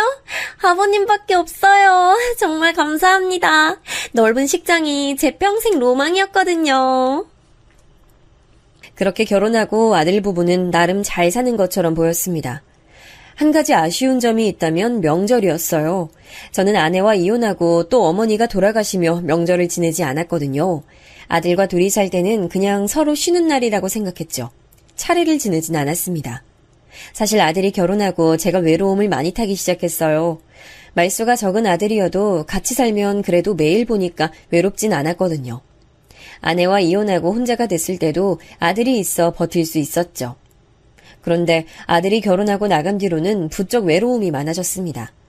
둘이 살던 집에 혼자 사니까 왜 이렇게 외로웠는지 모르겠어요. 그래서 아들 부부가 찾아오면 그렇게 기뻤습니다. 아버님, 청소는 하고 계세요? 여기 먼지 좀 쌓였어요. 부엌도 더럽고. 내가 치운다고 치웠는데 좀 그렇지? 미안하다. 너희 온다고 그래도 많이 치웠는데. 며느리가 올 때마다 불만을 표출하면 민망했습니다. 그래도 외로운 감정이 줄어드니 그건 기뻤어요. 근데 어느 날 며느리가 이런 말을 하더라고요. 아버님, 이번 명절은 우리 부모님 모시고 제주도 가기로 했어요. 그래서 명절 다음 주에 찾아갈게요. 아, 그래? 알겠다. 조심히 다녀오렴. 며느리는 자기 부모를 아주 극진하게 챙겼어요. 그 모습을 보며 사돈댁이 부러웠던 적이 한두 번이 아닙니다. 사돈을 챙기는 것처럼 저를 챙겨준다면 얼마나 좋았겠어요. 실제로 여행비도 생활비도 아들이 버는 돈으로 해결했거든요. 며느리는 결혼하며 집에 있고 싶다고 회사를 그만뒀습니다. 그래서 우리 아들이 버는 돈으로 본인 부모님 챙기는 걸 보며 부러운 마음이 컸어요. 그렇다고 대놓고 요구하면 민망하니 속으로만 부러워했습니다. 며느리가 아이를 낳았을 때도 마찬가지였어요. 아이를 바로 가지기로 했다던데 아이가 빨리 생기질 않았습니다. 둘이 불임을 이유로 병원에 다니는 것도 저는 알고 있었어요. 안타까운 마음에 아들 부부가 올 때마다 용돈도 많이 주기도 했죠. 그래서 아이가 안 생기니까 좀 표정이 안 좋더라고. 안타깝지. 그래? 그거 요즘은 병원 다니면 시험관이니 뭐니 그런 거 있다고 하던데. 그럴 거야. 근데 돈도 돈이고 뭐 심적으로도 힘들고 그런가 봐. 집에 올 때마다 표정이 안 좋아서 나도 덩달아 신경이 쓰이더라고. 아내와는 전처럼 많이 만나진 않았어요. 다만 한 달에 한 번 정도 전화로 안부 연락을 하곤 했죠. 아내는 자기가 나서지 않는 것이 최고로 며느리를 도와주는 거라 했어요. 그러면서 실제로 결혼하고 제가 알기론 며느리를 본 적이 손에 꼽게 적었습니다. 그래서 항상 저를 통해 아들 부부의 소식을 듣곤 했죠. 무튼 그렇게 몇 번의 시도 끝에 마침내 며느리는 임신에 성공했어요. 저도 그 소식 듣고 얼마나 기뻤나 몰라요. 아들 몰래 며느리한테만 용돈도 주고 조리원 비용도 대신 내줬어요. 아버님, 정말 감사해요. 근데 제가 갖고 싶은 유모차가 하나 있는데 혹시 그것도 부탁드려도 돼요? 아, 그러니? 일단 보여주렴. 내가 알아보고 사올게. 역시 아버님밖에 없어요. 남편이 돈을 벌어와도 적금이니 대출 이자니 이런 거 생각하면 돈이 너무 부족하거든요. 아버님이 이렇게 도와주지 않으시면 저희 힘들어요. 며느리는 저를 볼 때마다 생활비가 부족하다고 앓는 소리를 냈습니다. 그 모습을 보며 속으로 안타까운 마음이 들었어요. 자식이 잘 살면 좋은 건 부모잖아요. 아들이 고생하며 돈을 벌어도 부족하단 말을 들으니 제 지갑은 열릴 수밖에 없었죠. 실제로 그래서 손자한테 많이 도움을 줬습니다. 유모차부터 신발과 기저귀까지 많이 도와줬어요. 며느리는 힘들게 얻은 손자를 아주 각별히 생각했습니다. 요즘은 워낙 인터넷이 발달되어 있잖아요. 그래서 종일 핸드폰으로 아이 발달 과정을 검색하더라고요. 위생에도 아주 예민했어요. 아빠, 아내가 아들 위생에 생각보다 많이 예민해요. 그래서 집에 가는 걸 좀 꺼리는 것 같아요. 너무 죄송하지만 청소업체 불러서 한 번만 부탁하면 안 될까요? 힘들게 가진 아이라 유독 애정이 큰가 봐요. 아들이 와서 하는 말을 들었더니 저런 말을 하더라고요. 며느리는 원래도 약간 결벽증이 있었어요. 근데 아이를 낳고 그 정도가 훨씬 심해졌죠. 우리 집에 아이를 보여주러 오기 전에 꼭 업체를 불러 청소하라고 하더라고요. 그래서 저는 손자가 보고 싶은 마음에 실제로 업체를 불렀어요. 그렇게 최대한 다 맞춰주고 있었습니다. 그렇게 해달라는 건 웬만하면 다 들어줬어요. 워낙 제가 성격 자체가 예민하지 않은 것도 맞았는데 그것과 별개로 아내가 시집살이 때문에 저와 이혼했잖아요. 그래서 우리 며느리는 그런 고통이 없길 바랐던 마음이 더 컸어요. 시댁을 생각하면 고통스럽지 않길 바랐던 거죠. 그렇게 시간이 흐르며 저도 점차 그런 며느리에게 적응하던 어느 날이었습니다. 제가 나이가 차면서 은퇴를 하게 됐어요. 대기업은 아니어도 나름 애정받쳐 일한 회사였습니다. 퇴직금이 나와서 그걸로 뭘 할지 고민이었어요. 그런데 아들 부부가 그런 저를 찾아왔습니다. 아버님, 그동안 일하느라 고생 많으셨어요. 우리 명식이 조리원 비용도 그렇고 생일 때마다 챙겨주시는 것도 그렇고 너무 감사해요. 우리 명식이도 아버님이 할아버지라 아주 기쁘게 생각할걸요? 내가 해준 것도 없는데 그렇게 말해주니까 너무 고맙다. 너희들만 무난하게 탈 없이 살면 그게 최고의 행복 아니겠니? 아빠, 저희가 생각했던 게 있는데 한번 들어보세요.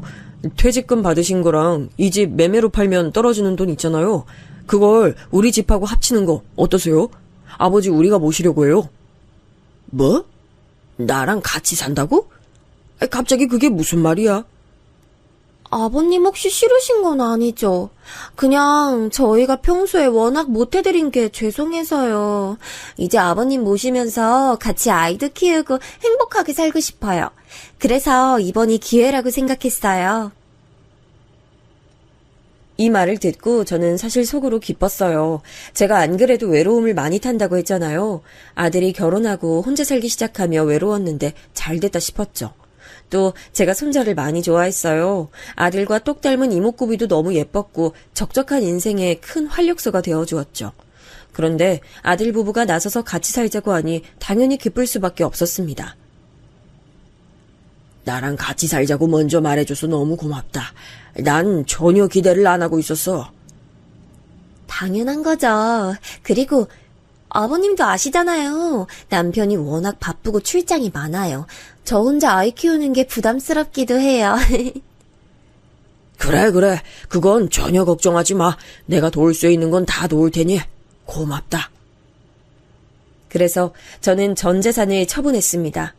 퇴직금도 그렇고 그동안 모은 적금도 그렇고 돈을 다 털었어요. 그러면서 살던 집도 처분했죠. 제가 가진 모든 돈을 아들 부부에게 줬습니다. 그러면서 아들 부부는 살던 집을 팔고 제 돈을 보태서 서울에 있는 학군 좋은 동네로 이사 갔어요. 며느리가 손자 교육에 관심이 매우 많아서 학군을 되게 중요하게 여겼거든요.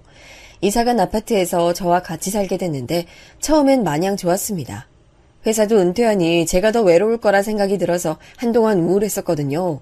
근데 이제 아들도 매일 볼 수 있고 무엇보다 손자를 매일 원하는 만큼 볼 수 있어서 좋았습니다. 아버님, 학원에 아이 좀 데려다 주시겠어요? 저 지금 잠깐 볼 일이 있어서요. 부탁드려요. 태권도 학원으로 가주시면 돼요. 그래, 알겠다. 자, 가자. 하랩이랑 같이 태권도 학원 가자. 학원에 데려다 주는 것부터 시작해서 햄버거 가게에 들러 끼니를 해결하는 일까지 제가 도맡아 했습니다. 손자는 학원도 매우 많이 다녔거든요. 태권도, 영어, 피아노 등 사교육을 정말 많이 받았어요. 그러면서 학원 시간표가 워낙 다양하니까 차량 시간을 맞추기 곤란했다고 며느리는 말했습니다. 그래서 아버님이 이렇게 도와주시니까 제가 너무 기뻐요. 아들도 할아버지 차 타고 이동하니까 편하게 간식도 먹고 너무 좋아요. 아버님, 저희랑 평생 같이 살아요. 며느리가 이렇게 말해주니까 내심 뿌듯하기도 했습니다. 은퇴하고 할 일이 없어서 어쩌지 생각했는데 저렇게 말해주니 기뻤죠. 제가 도움이 된다는 것 자체가 행복했어요. 근데 며느리는 제가 기뻐하자 하나 둘 더 요구하기 시작했습니다. 아버님, 이따 저녁 7시에 아들 학원 데려다 주시고 저는 백화점 앞으로 데리러 와주세요. 부탁드려요. 원래 남편한테 부탁하는데 남편이 출장 가서. 그래. 알겠다. 편하게 볼일 보고 연락 주렴. 저야 집에 있으면 심심하니까 처음엔 즐거웠어요. 그런데 이런 일이 반복되며 개인 용무를 볼 때도 저를 이용하기 시작하니 약간 기분이 이상했습니다. 하지만 실제로 며느리 말처럼 아들은 출장 다니느라 바빴어요. 며느리 혼자 아이를 키우는 게 얼마나 힘들겠어요. 그래서 저도 많이 도와주려고 애썼죠. 그러다 사건이 하나 터졌습니다. 그날은 유독 더운 여름이었어요. 손자를 태권도 학원에서 데리고 나와 영어 학원에 데려다 줘야 했죠. 근데 손자가 너무 덥다고 아이스크림을 사달라고 하더라고요. 그래서 잠깐 갓길에 차를 세우고 아이스크림을 사오라고 카드를 줬습니다. 근데 손자가 아이스크림을 살 생각에 신이 났는지 달려가다 자전거와 부딪혔어요. 아이고, 괜찮어? 이게 무슨 일이야? 안 다쳤어? 학생은 괜찮아요? 자전거를 타고 오던 중학생과 부딪힌 손자는 길거리에 앉아 엉엉 울기 시작했어요. 저도 급하게 손자에게 다가가다 넘어져서 무릎에서 피가 났습니다. 하지만 손자가 먼저였어요. 나 아빠, 엄마 보고 싶어, 엄마. 저는 하는 수 없이 며느리에게 전화를 걸었고 이 소식을 들은 며느리는 바로 달려왔어요. 그리고 저에게 크게 화를 내기 시작했습니다. 아버님, 제가 아들 맡기는 이유가 잘 봐달라는 의미였는데 이렇게 다치게 하시면 어떡해요? 저 너무 속상해요. 아버님한텐 손자잖아요. 어디 다치지 않게 봐달라는 게 그렇게 힘들어요? 미안하다. 애가 덥다고 아이스크림을 사달라고 해서 그냥 내가 미안하다. 일단 빨리 병원 가요. 애 상태가 말이 아니잖아요. 속상해. 이게 뭐야? 그래, 나도 무릎이 다쳤으니까 같이 병원 가자. 며느리는 제 무릎엔 전혀 관심이 없었어요. 오로지 손자에게만 관심이 쏠려 있었죠. 실제로 저때 손자가 꽤 크게 다쳐서 병원에 입원했어요. 아직 어린아이라 뼈가 약해서 경과를 지켜봐야 한다고 했죠. 의사에게 그 말을 듣고 저도 너무 미안했어요. 마침 그때 아들이 또 지방에 출장을 가서 며느리가 더 속상해했습니다. 그리고 이 사건 이후로 며느리는 저에게 쌀쌀맞게 변했어요. 사실 원래도 그렇게 다정한 편은 아니었는데 확실히 변했습니다. 저 사건이 일어나기 전에도 제가 화장실을 쓰면 유난히 저에게 뭐라 하긴 했었어요. 아버님이 화장실 사용하시면 화장실 제가 청소할 때 힘들어요. 그러니까 깨끗하게 써주셨으면 좋겠어요. 그리고 밥 드신 후에 설거지 하신 것도 아버님이 하면 제가 꼭 한 번 더 하거든요. 처음 할 때 제대로 해주세요. 그래, 미안하다. 내가 더 노력할게. 이런 일들이 많았습니다. 그런데 손자가 다친 후로는 저에게 더 노골적으로 말하기 시작했어요. 아버님, 여기 지금 화장실 사용하셨죠? 변기 커버에 소변 튀었잖아요. 제가 몇 번을 말해요? 아버님, 제발 조심해주세요. 혼자 사용하시는 화장실 아니에요. 미안하다. 내 눈엔 안 보여서 몰랐어. 내가 지금 청소할 테니까 화내지 말고 가서 쉬어. 아버님이 청소하셔도 제가 또 해야 한다고 했잖아요. 안 그래도 속상한데, 진짜 저한테 왜 이러시는 거예요? 아버님 때문에 제가 할 일이 몇 배는 더 생기잖아요. 저 진짜 너무 힘들어요. 며느리가 너무 대놓고 저렇게 말하니까 당연히 눈치가 보였어요. 그래서 한숨을 푹푹 쉬는 며느리의 손에서 청소도구를 가져갔습니다. 물로 몇 번을 닦았는지 몰라요. 그리고 며느리를 불러 청소를 다 했다고 했습니다. 아버님, 저기 물때가 아직 안 지워졌어요. 저거 안 보이세요? 제대로 안 지우면 곰팡이도 피고... 아니에요. 제가 할 테니까 나오세요. 그래서 제가 처음부터 하겠다고 한 거잖아요. 아니다. 미안해. 내가 다시 할게. 노안이 와서 그런가 눈이 너무 침침해서 어쩔 수가 없었네. 결국 저는 화장실 청소 검사를 4번이나 받았습니다. 나중엔 락스 냄새에 기절할 것 같았죠. 구역질이 나고 머리가 멍했어요. 겨우 며느리가 됐다고 나오라는 소리에 나올 수 있었습니다. 시계를 봤더니 글쎄 시간이 6시간이나 흘러 있었어요.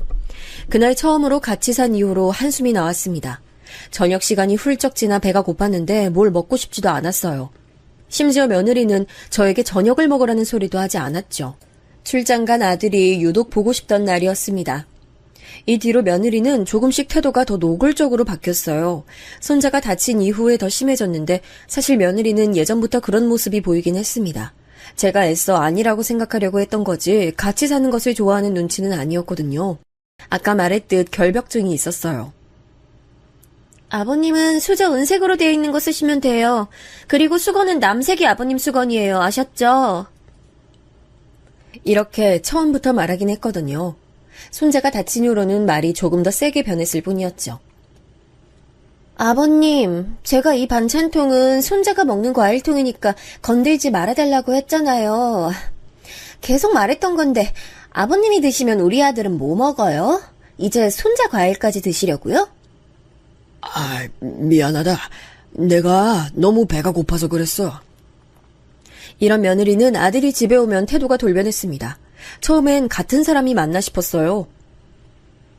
아버님, 제가 갈비찜 좋아한다고 하셔서 만들었어요. 한번 맛보세요. 아까 요리하면서 간 봤더니 맛이 좋더라고요. 와, 아빠 좋겠어요. 며느리가 이렇게 시아버지가 좋아한다고 갈비찜도 해주고. 이런 며느리 어디 가서 찾아요, 그쵸? 찾으려고 해도 못 찾아요. 그렇지. 우리 며느리가 참 잘해줘. 돈 버느라 출장을 자진해서 다니는 아들에게 제가 어떻게 사실을 말했겠어요. 말하면 오히려 저 때문에 둘 사이가 나빠질 수 있으니 어쩔 수 없었죠. 며느리가 앞뒤 다르게 행동하던 게 마음에 들지 않아도 저만 참으면 될 일이라 그렇게 넘겼습니다. 목소리가 왜 그래? 무슨 일 있어? 지금 그래도 아들 집 들어갔잖아. 오히려 좋아해야 되는 거 아니야? 그냥 조금 몸이 피곤해서 그렇지. 당신은 어떻게 지내? 난 너무 행복하지. 나 요즘 친구들하고 여행 다니잖아. 당신도 여행 다니고 해봐. 이게 스트레스도 줄여주고 얼마나 좋은데. 아, 요즘 아들하고 며느리는 어때? 아들은 출장 다니느라 바빠. 출장 가면 수당이 더 나오니까 일부러 다니더라. 며느리도 뭐 생활비 때문에 힘들어하긴 하는데 그거 빼면 괜찮아. 원래 그때가 돈이 많이 들긴 하지. 우리도 애 키울 때 돈 많이 썼잖아. 아무튼 알겠어. 다음 달에 또 연락할 테니까 기운 내고. 알겠지? 아내와는 여전히 한 달에 한 번은 연락하고 지냈어요.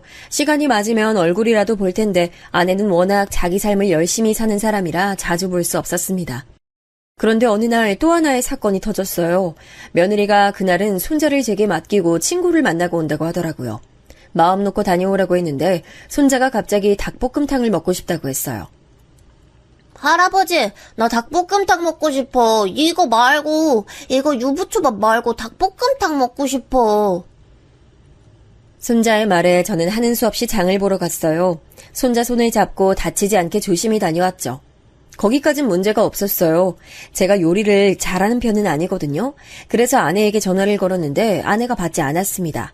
급하게 딸에게 전화해서 도움을 요청했어요. 아빠, 아주 오빠네 집에서 살더니 살림꾼 다 됐어. 저번 보니까 청소하는 법도 알더라? 이제는 닭볶음탕까지 만들어? 주부로 취업한 거야? 오늘은 갑자기 애가 먹고 싶다고 해서 그렇지.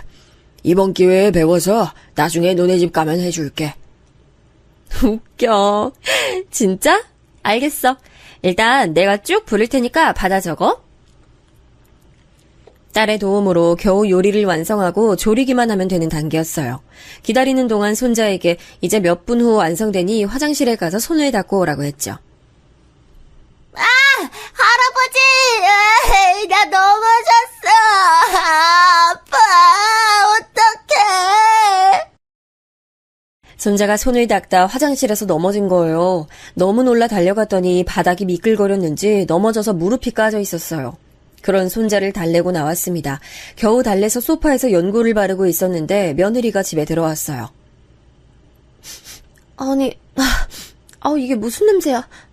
아버님, 지금 뭐 하세요? 어머, 무릎은 또 왜 그래요? 엎친 데 덮친 격이라는 말은 이럴 때 쓰는 거 맞죠? 너무 당황해서 아무 말도 나오지 않았습니다. 열심히 딸한테 물어 만든 요리는 다 타서 부엌이 연기로 가득했어요. 손자에게 신경 쓰느라 음식이 타고 있는 줄도 몰랐던 거죠. 그렇게 며느리의 눈치를 보며 겨우 설명하기 시작했어요. 미안하다. 내가 손자가 닭볶음탕이 먹고 싶다 해서 그거 만들려다. 근데 아이가 손을 닦다가 화장실에서 넘어졌어. 아유, 미안하다. 아버님, 제가 어려운 거 부탁한 거 아니잖아요. 그냥 아이 봐달라고 했던 건데 이렇게 하시면 어떡해요? 진짜 냄비는 다 태우고. 미안하다. 내가 일부러 그런 건 아니고 내가 할 말이 없네. 저 냄비 심지어 제가 사서 한 번도 안 썼어요. 진짜 너무 속상해. 도대체 아버님하고 같이 산 이후로 되는 게 없잖아요. 그래도 그런 식으로 말하면 내가 조금 속상하다. 아가, 내가 일부러 그런 게 아니지 않니? 저도 속상해요. 아버님하고 같이 살면서 제가 스트레스를 너무 많이 받아서. 저 냄비 꼴도 보기 싫으니까 혼자 다 드세요. 알겠다. 아이 다친 것도 미안하다. 근데 그건 내가 한 게 아니야. 정말 오해야. 아버님하고 있으면 아이가 많이 다쳐서 그것도 속상해요. 화장실 청소 제가 깨끗이 해달라고 했지. 언제 저렇게 물바다로 만들라고 했어요? 배고프시면 냄비 가져가서 화장실에서 드세요. 며느리는 아주 표독스러운 표정으로 날카롭게 말했습니다. 순하게 생긴 인상으로 저한테 저런 말을 하니 처음엔 어찌할 바를 모르겠더라고요. 속상한 마음과 오기가 합쳐져서 진짜로 저는 냄비를 들고 화장실로 향했습니다. 며느리도 순간 표정이 어라 싶었는데 저도 모르게 한 행동이었어요. 가만히 탄 냄비를 보고 있었는데 너무 속상해서 눈물이 나오기 시작했어요. 이때 가장 보고 싶은 사람이 있었습니다. 바로 아내였어요. 저는 평소에 아내의 화끈한 성격이 좋다고 했잖아요. 만약 아내가 이렇게 똑같은 행동을 해도 과연 며느리가 저렇게 행동했을까 생각이 들었죠. 무슨 일이야? 아까도 전화했었네? 못 받았어. 미안. 왜? 어디 아파? 당신 너무 보고 싶다. 우리 왜 이혼했을까? 다시 살림 합쳐서 신혼처럼 살고 싶어. 뭘 합쳐. 난 이런 관계가 좋아. 근데 왜 그래? 진짜로 무슨 일 있는 거야? 나 사실 너무 서러워. 지금 화장실인데 내가 왜 이런 취급을 받고 사는지 모르겠어. 그냥 당신이 너무 보고 싶어. 뭐? 지금 화장실에서 뭐 하는데? 아들하고 살아서 좋다며. 갑자기 왜 그래? 나 지금 화장실에서 닭볶음탕 냄비 들고 있어. 에휴, 나 너무 속상해. 뭐? 아니, 당신 똑바로 얘기해. 지금 무슨 소리를 하는 거야? 저는 서러움에 눈물을 흘리며 그동안 있었던 모든 일을 아내에게 말하기 시작했어요. 아내는 가만히 제 말을 끝까지 다 들어줬습니다. 오히려 아내가 아무 말이 없자 제가 걱정되기 시작했어요. 아내 성격상 무슨 말이라도 해야 하는데 침묵이 오히려 더 무서운 법이죠. 나 지금 너무 어이가 없어서 아무 말이 안 나와. 그리고 당신은 그걸 그대로 당하고 있었어? 진짜 내가 너무 착해서 좋아했는데 이건 착한 게 아니고 무슨, 일단 기다려. 그냥 좋은 게 좋은 거라 생각했지. 아들이 벌어오는 돈이 적기도 하니까 내가 며느리 심기 건들고 싶지 않기도 했고. 지금 무슨 소리를 하는 거냐고, 이 사람아. 내가 며느리한테 달마다 주는 돈이 얼만데. 나 지금 운전해서 갈 테니까 기다려. 아내 말을 듣고 너무 놀라 할 말을 잃었어요. 아내가 며느리와 연락하는 것도 몰랐는데 돈까지 주고 있을 줄은 더 몰랐거든요. 아내는 호탕한 성격답게 바로 아들 집으로 온다는 말을 끝으로 전화를 끊었습니다. 혼자 화장실에서 숨죽여 울고 있는 그때였어요. 잠시 후 아내는 아들 집으로 들어왔습니다. 어머님, 여기 어쩐 일이세요? 아내는 며느리의 물음에 대답도 하지 않고 바로 화장실로 왔어요. 문을 열더니 제 모습을 보고 혀를 차더라고요. 순간적으로 수치심이 몰려오기도 했습니다. 며느리가 문 밖에서 안절부절 못하는 모습이 보였어요. 내가 네 시아버지 이런 식으로 대하라고 매달 월 300씩 줬니? 뭐? 시아버지 병원비? 병원비라고 가져가 놓고 지금 이게 뭐야? 너 제정신이야? 뭐? 월 300이라니? 지금 무슨 오해가 있는 것 같아요. 어머님, 일단 진정하시고. 오해는 무슨 오해야? 네가 시아버지 모시기 힘들다고 하도 나한테 징징거려서 내가 300씩 보내고 있는데 지금 이런 취급을 하는 게 맞아? 입이 있으면 얘기를 내! 그게 무슨 소리야? 난 애초에 아프지도 않아. 알고 봤더니 며느리는 저와 같이 산 이후로 아내에게 따로 돈을 받고 있었어요. 아내와 며느리가 연락하는 줄도 몰랐던 저는 심하게 당황했습니다. 그동안 아들이 벌어오는 돈이 너무 적다며 앓는 소리만 하던 며느리였거든요. 내가 당신 이런 취급받으며 사는 줄 알았으면 돈 안 보냈지. 아들하고 산다고 신나하길래 내가 그거 고마워서 며느리한테 돈 보냈더니 이게 지금 무슨 일이야? 아내 말에 당황한 건 며느리뿐만이 아니었어요. 아내는 당황한 저와 며느리를 두고 아들에게 전화를 걸었습니다. 네가 돈 번다고 출장 다니는 거 나도 알아. 근데 네 아버지가 무슨 취급당하면서 사는지 알아? 그것도 몰라? 당장 올라와. 네 눈으로 확인해. 아내는 아들에게도 화를 내기 시작했습니다. 그러더니 급기야 며느리에게 다가가 머리를 잡고 흔들기 시작했어요. 네가 그러고도 인간이야? 이혼했어도 내가 저 사람 얼마나 소중하게 생각하는데 네가 내 아들하고 결혼한 게 뭐 그리 대단해, 어머니! 진정하세요. 오해가 있는 것 같아요. 오해는 무슨 오해? 너 이 집 살 때도 내가 돈 보태준 거 모르지? 그거 아들이 얘기 안 했지? 다 내놔. 부족하지 않게 도와줬더니 은혜를 이렇게 갚어?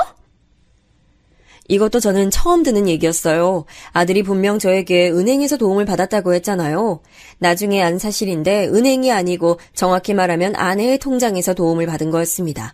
사실을 알고 나니 저도 괘씸함과 함께 배신감이 느껴졌어요. 아빠, 저를 원망하세요. 전 꿈에도 몰랐어요. 매일 통화해도 아빠한테 뭐 요리해주고 병원 데려갔다고 하니 그걸 그대로 믿었어요. 그래서 일부러 출장도 다니며 생활비를 어떻게든 한 푼이라도 더 주려고 했던 거였어요. 그 돈이 다 처가로 들어가는 줄은 몰랐어요. 본인 쇼핑하는 데 쓰고 처가 쇼핑하는 데 쓰고 그럴 줄은 몰랐어요. 아들의 말을 듣고 저와 아내는 더 기가 차기 시작했습니다. 아들 말대로 며느리는 아내에게 받은 돈과 아들의 월급을 죄다 자기 쇼핑하는 데에 쓰거나 본인 친정에 가져다 줬습니다. 그 사실을 알고 나니 배신감이 느껴졌어요. 나 이렇게는 당신하고 이제 더 못 살아. 우리 이혼해. 나는 당신이 우리 아버지 제대로 챙기는 줄 알았어. 그래서 뼈 빠지게 다니기 싫어도 출장 다니면서 노력했어. 어떻게 이럴 수가 있어? 그래, 이혼해. 저렇게 순한 얼굴로 등쳐먹은 거 생각하니까 속에서 열불이 나서 참을 수가 없네. 제정신이야, 어? 너, 내가 제대로 청구할 거야. 이혼 소송하고 민사 소송까지 다 할 거야. 각오해. 제가 죄송해요. 여보, 어머님, 아버님, 제가 너무 죄송해요. 한 번만 용서해 주세요. 제가 더 잘할게요. 제발요. 우리 집 집안 형편이 안 좋아서 순간 눈이 돌았었나 봐요. 너무 죄송해요. 집안 형편이 안 좋은데 왜 내 돈으로 쇼핑을 해? 됐어. 너 내가 절대 용서 안 해. 실제로 아들은 바로 이혼 서류를 들고 왔어요. 며느린 나중에는 급기야 본인 부모를 데려와서 빌더라고요. 사돈, 제가 죄송해요. 딸을 잘못 키웠습니다. 한 번만 봐주세요. 그동안 받은 것에 배로 돌려드릴게요. 제발요. 아니요. 그대로 돌아가세요. 결혼할 때 우리 집은 절대로 시집살이 없다고 했던 거 아시죠? 우린 그 약속 지켰어요. 그런데 이렇게 괘씸하게 배신하고 뒤통수 친 건 댁내 따님이세요. 저희는 타협 없습니다. 아버님, 제가 정말 미쳤었나봐요. 제발요. 아버님, 제발요. 어머님, 이대로 이혼은 안 돼요. 제발요. 제가 잘못했어요. 다시 안 그럴게요. 아내 말대로 며느리와 사돈이 아무리 빌어도 봐주지 않았어요. 결론을 말하면 아들은 실제로 그렇게 이혼했습니다. 양육권도 아들이 가져왔습니다. 이혼하고 그 집의 지분도 며느리 지분이 하나도 없었거든요. 며느리는 몸만 가지고 나갔죠. 그 집에선 저와 아들이 같이 지금 손자를 키우며 살고 있어요. 내가 가끔 와서 살림도 도와줄게. 나는 당신 미련 터지는 그 성격이 진짜 어떻게 말하면 착한데 가끔 답답했거든? 근데 그래도 이렇게 당하고 살 줄은 몰랐어. 참나. 엄마, 너무 그러지 마세요. 아버지도 뭐 말하기 좀 그러셨을 거예요. 나는 아빠가 닭볶음탕 하는 법 물어보길래 놀랐는데 이런 일이 있었어? 진짜 기가 막힌다. 세훈이 그렇게 안 봤는데 무서운 사람이었네. 됐어. 그냥 악몽이라고 생각하고 다 잊어. 우리끼리 이제껏 지냈던 것처럼 행복하게 살자.